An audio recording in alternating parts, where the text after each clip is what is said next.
পয়গম্বর মুসা নবী আল্লাহর কাছে কথা বলার জন্য যাচ্ছে, এমনি একজন ধনী লোকের সাথে সাক্ষাৎ। ধনী কয়, মুসা রে, ও মুসা, আমার এত ধন হিসাব রাখতে পারি না, আল্লাহরে জিগাইবানি কি করলে আমার ধন কমবে? মুসা নবী কয়, ঠিক আছে জিগাইব। একজন বৃদ্ধার সাথে, একজন মহিলার সাথে দেখা। মহিলা কয়, মুসা কই যাও, কই যাও রে মুসা? মুসা নবী কয়, তোর পাহাড়ে যাব, আল্লাহর সাথে কথা বল।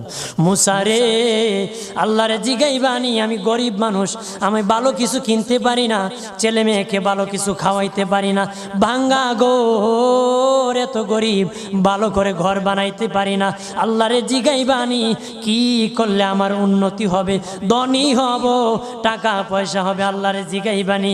আল্লাহ মুসা নবী কয়, ঠিক আছে, আল্লাহরে জিগাইব, তুমি কেমনে ধনী হইবা। আল্লাহ